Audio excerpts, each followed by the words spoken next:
Hey everybody, welcome back to the Divergent Comics YouTube channel. Today I am doing another comic creator interview. Last one was fun. This one is going to be just as fun. Today I have Delgo on here to talk about Breakbeat Studios. That is a tongue twister for sure. Delgo, how are you doing, man? I'm doing good, man. I'm here out in a sunny Los Angeles day, sitting on a bench, ready to chit chat. Nice. So, everyone always asks the same questions: Who are you? This that, and third. I Hmm. like to kind of dabble in that a little bit, but I really like to get to know people in a different way. So what I would like to do is tell the people about your journey into Hmm. becoming a comic book creator. All right, yeah. So I grew up in Manchester, New Hampshire. I went to school in Philadelphia for film and video. And then I immediately came out to Los Angeles and got into like post production and editing and everything. And all that time, I was still writing. And like one of the main stories that I'd come up with back in like 2017, damn, was the beginnings of what would later become Breakbeat, which is kind of what inspired the whole comic studio and everything. And I wanted to be an animated series, but animation, I mean, for a good minute of animation, it's like $3,000 a minute, That's and to expensive. have that kind of capital is crazy. I mean, I just don't personally have that much money to put into it. And Yeah, then, no. I'm not well known enough to find any investors. There's like no names attached, and people kept being like, do a comic, do a comic, do a comic. And I would go, I used to read comics as a kid a ton, but at the same time, like I don't read them now, and I feel like I wouldn't if I'm not given the same kind of respect to the medium that it needs to get, then I won't make something that's really good. So I tried to animate it myself for a little bit, and then eventually I started being like, well, what if I just did storyboards? And then I had a bunch of storyboards ready to go. And then as I'm kind of creating the storyboards, I'm working with artists to get everything done. I'm working on the story, doing some of the editing to make the storyboards move and stuff. I was like, I feel like I'm just in the middle of making a comic book right now. I'm just not committing to it. So I kind of did my due diligence. I was like, I'm gonna be a good boy, and I'm gonna go out and I'm gonna get like the popular comics. So I went and I got like Mouse, I got Watchmen, I Okay. got a couple of Batman comics. I got some like Green Lantern and Green Arrow stuff. Nice. I did the In Call. The In Call was my first jump into this whole thing. Which after reading that, I was like, there's something here. Like I actually fell in love with the medium. Like I would love for Breakbeat to eventually be animated, but just like as a comic and really really refining like the art of comics and the way that they can make you feel as a piece of art. Yeah. I just completely fell in love with it, and so I started creating Breakbeat into a comic from there. Nice. Yeah, comics are definitely. I definitely call like if you find a really good comic, it's basically reading with drugs because it's so Hmm. captivating. It will keep you addicted. There's been so many comics that I've read that have just like you can't put them down, Hmm. and that's the Yeah, you sign just to me of a go good right comic. through. Yeah, it's like Yeah, a movie almost, exactly. So where it's like I'm not going to that's stop in the why middle of this. we see so many comics becoming movies or TV shows because of how well the stories can be crafted, and they're very easy to translate. Mhm. So that's perfect. Um, how did you come up with the name for Breakbeat Studios or Breakbeat the comic series? Let's go there. Okay, so the origin, this is kind of weird, but the Okay. origin of Breakbeat as the story was originally pitched by one of my friends in college as a Kanye West anime, and we thought it was really funny. It was like supposed to kind of be a joke thing where Kanye was like the king of the world, and then he split his kingdom after he died into four nations, and it'd be given to each of his kids: Northwest, East West, Southwest, and West West. And West West was going to be the one true West to unite the four kingdoms. That was the original story. And Okay. that was when I think he was still with Kim Kardashian, and so he was just starting to kind of get way off the rails. And then it just kept going and going. And we try to write it into the story. We're like, well, what if he went crazy toward the end of his reign as king? And what if he did Yeah. this and that? And like, what? This makes sense. Shoot, he had another kid. We got to write the kid in, you know? Um, and then eventually I had kind of taken the idea and was like, you know what, I've created this whole magic system, and we're kind of making a story about a person that's currently like still developing. So I'd like to kind of take it and move it into a direction where it was about like golden age 90s hip hop, because that's an era of hip hop that's already been completed, so we can Hmm. take stories from there that we already kind of know the completion of, and Right. we can take inspiration from that in writing this comic. So the I forget the name of the, I think it was called Most West was the original story, but Okay. we couldn't really call it that anymore. So my friend who had originally pitched the idea was like, "Hey, this is like kind of a whole different thing now." He goes, "I feel like it's yours. So you have my blessing to like write this on your own," because that was like a thing where I was like, I don't want to feel like I'm jacking your whole idea. He's like, "You created a Yeah. magic system, like take it." I was like, I thought it was like a Kanye West anime. It's like there was no magic system, no anything. So you've really gone into that. But then I thought, like, if I'm going to talk about 90s hip hop, I got to talk about like hip hop history and really go into Hmm. where I pulled the magic system from and everything. And the original starting point for all hip hop was the breakbeat of disco records. So That's true. I just kind of took it, and those are two like action verbs. So it kind of has the energy of like action. It's kind of a hip hop word and associated with that. And that's why I just decided to stick to breakbeat kind of across the board. I like that. That's really good. You know that it's a very funny origin story for the Yeah. series and the studio, but definitely something that when you look back on it, it's gonna be like, oh wow, like all this started from this one little thing that was just kind of like a gag type of thing. So I like that. Hmm. So if you can give us a short log line of the Breakbeat series. As of right now, just for transparency, I have not read the series. From what I can Hmm. tell, you have four comics of this series out currently. I plan on getting the fourth or all four of the books shortly after we record. But for everyone who may be interested or maybe wondering, why is Gary interviewing this person who has a comic about called Breakbeat? Give us a little log line of what that's about. All Yeah. right. So, Breakbeat is the story of Mo and his friends seeking revenge on the nine Shaolin samurai that destroyed his village and killed his teacher. Wow. That's just really good. Yeah, yeah. See, I knew I had like a more succinct version of it. Just had to find it. Yeah. So when I was doing research on this just before bringing you on and doing everything, I saw that you had a Mhm. magic system, and I thought that was really cool because looking into it, it's like music is the magic system of this world. Tell us how that works, because that's interesting. Yeah, so the magic system for Breakbeat is based on the five elements of hip hop, which are also connected to, Mm, in a way, like your six senses. And also in another way, we've kind of like lightly connected them to the four elements. But the five elements of hip hop are breaking, MCing, DJing, graffiti, and knowledge. So MCing would be oral, DJing would be auditory, graffiti would be visual. Um, Breaking, I guess, was kind of like kinetic movement, so that would kind of be feel.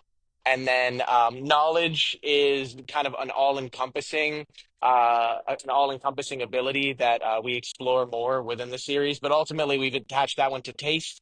And the best way we can describe it is that like something doesn't taste right, you know? There's kind of something in the air, something tastes fishy. And you just have this knowledge, this inkling inside you that something's not right. Exactly. It's almost like right. intuition. It's just it's a special skill that requires a little bit more explanation and deeper knowledge into like certain aspects of hip hop that the characters have. Now that's awesome. So for those of you who are watching this, I'm going to have showing up about now the image of at least the first issue cover. It looks Mhm. really cool. That was also one of the things that really caught my attention. Um, when you were going through this, like, what inspired you to use like these different systems for, or the way that you have the magic system set up in this Mhm. world? What inspired using those type of, uh, I guess, boundaries for your world? Like, what was there a specific type of anime or a specific type of comic Like that you my read or anything references. that was like, yeah, what was your reference for that? Yeah, so I would say my biggest inspiration, and I think still to this day, the greatest magic system ever created is Nen from Hunter x Hunter. That is my personal I've heard good favorite. things. It's something I've always tried to connect to because Hunter x Hunter's Nen magic system is based essentially on your power is your personality, and everybody's power fits within these rules, but their personality is really what makes a power specifically their own. So, what I did is since it's a hip hop comic, I wanted to kind of create the rules around um, hip hop ideas and boundaries. So it's like, okay, well, if someone's going to have a power and their power is to, shoot a flamethrower out of their graffiti can, it's like, well, then they have graffiti, and that's like a visual element, and that's a rule that they kind of have to abide by. And that's another great thing from Hunter x Hunter that inspired me was if you want your power to be stronger, you have to have some sort of condition, and if you meet each of those conditions, then your power can be infinitely stronger than what it would have been if you met no conditions or had no rules. And I think that um, kind of speaks to like magic systems a lot in anything that I watch now, where it's like if I can understand the rules and restraints of the magic system really well, then when Yeah. someone breaks the rules and restraints of that magic system and you can explain how that was done, it's like this guy's strong, this character's good. It's almost like the power scaling argument and something like Dragon Ball Yes. Z. It's like once you know how the Yes. basics work, then you can really, really ramp it up. So yeah, I wanted to keep my basics like grounded within hip hop. I love that. I think that perfectly encapsulates what makes a good comic series and what makes a really good story in general. Mhm. Um, like I said, you have a degree in filmmaking and you're out Mhm. in LA. So you know the basics of, if you set a rule in a story, whether it be a film, or whether it be a TV series or a comic, you set this rule, you either abide by this rule, or if you're going to break it, you have to explain how this person or this entity or this being was able to break this rule. And it has to make sense within the confines of the story that you're writing. So the fact that you were able to do that and mix it with hip hop, absolutely phenomenal. I love it. It really makes me want to read the story even more. Um, I guess my next question would be, how did you find your art team? That was the most difficult thing.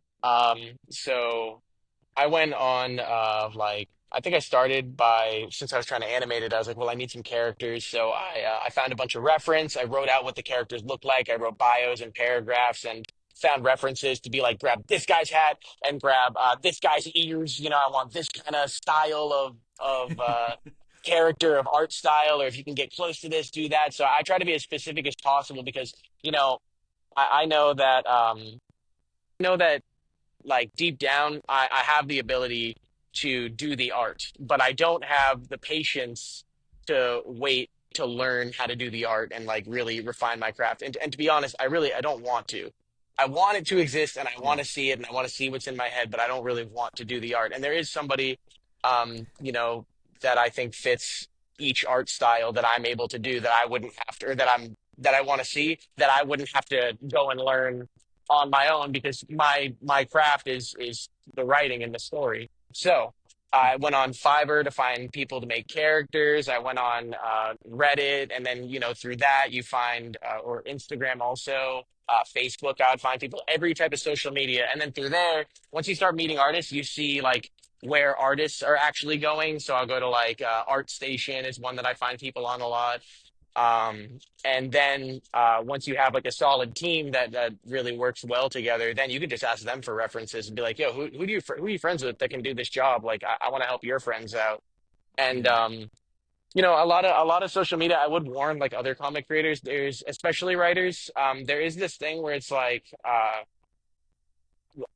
I'll write this comic and then you work on it for free, and then whatever profits we make, we'll split it. It's like I have been working on this for a long time. It's not profitable. It's because I really do care about it, and I pay all of my artists so that I don't have to do any kind of like weird contract thing that it's like, oh, once this starts making money, you get 50%, but then I have to cut in like other people, and then we have to do like negotiations and all that. Like, if you want to have like Yeah. legitimate business and find artists, you got to be willing to pay people out, and you can offer the prices that you think are reasonable, but it's also, trying to sell them on exposure is crazy. I mean, I can't do it myself, so I don't see Mhm. why I wouldn't pay them to do it or buy the art commissions from them. So I did find a penciler that stuck with me the whole time, who essentially set the art Nice. direction. I've switched inkers multiple times. I have switched colorers a couple of times, and it's never like bad blood or anything. It's really just like, hey, I got too many commissions this month or too much work this month, um, so I'm not going to be able to work on Breakbeat. And luckily, since I have each of the four art roles split into four different people, I did that intentionally, um, for a couple of reasons. So the first is that it's much easier to tell someone, can you pencil this whole thing? And then you're done, and then you pay Yeah. them. And it ends up making each page cost a little bit more money than if I paid one person to do it. But me personally, when I'm editing or doing like color correction or anything, which is kind of my career, um, my first pass is the one that I care about the most. The first edit, the one that I'm like, they're gonna love this, and I think I'm cooking and I'm making these edits where I'm like, they're gonna love it. And then once they start giving me Yeah. notes, I kind of just address the notes. I don't really like, I'll improve it where I see improvements to be made, but like I'm really firing on all synapses on that first pass. So I wanted each part of the correction process or the art process to have one person giving it their first pass, and then I can give them a round of notes each time, and they're like, all right, and they'll just like address the notes, no problem.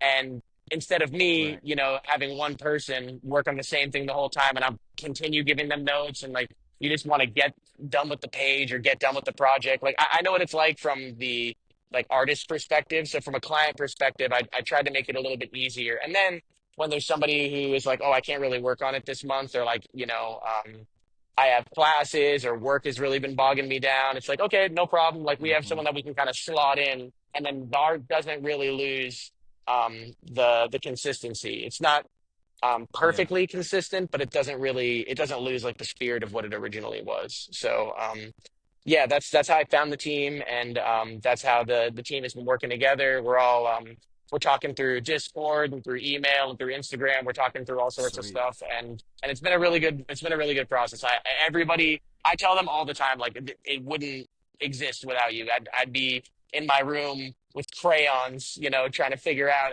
I want them to look like this. It'd be ridiculous. Yeah.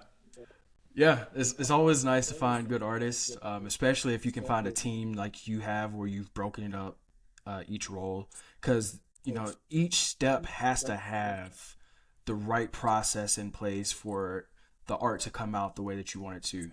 That penciler has to do their job just good enough or perfectly enough to where when the inker comes in and does their job, it makes everything work. So I love it. Um, Something I actually wanted to start doing on these interviews, is giving other comic creators or up and coming comic creators, a piece of advice. So, just before we start to wrap this up, Delgo, if you could give one thing, as a piece of advice to any current or up and coming comic creators, what would it be? Um, it sounds so corny, but I would just say finish. That's the biggest thing.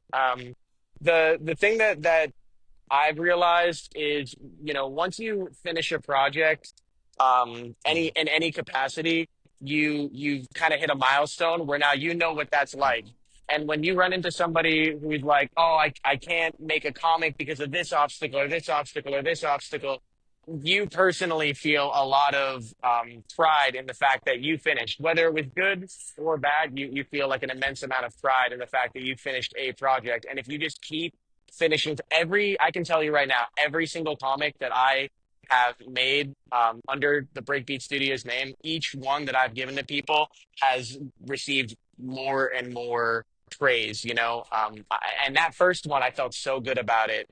And that fades off, but then each subsequent thing that you do, like, you get better at it. You just have to keep like taking shots, and then you'll start making shots.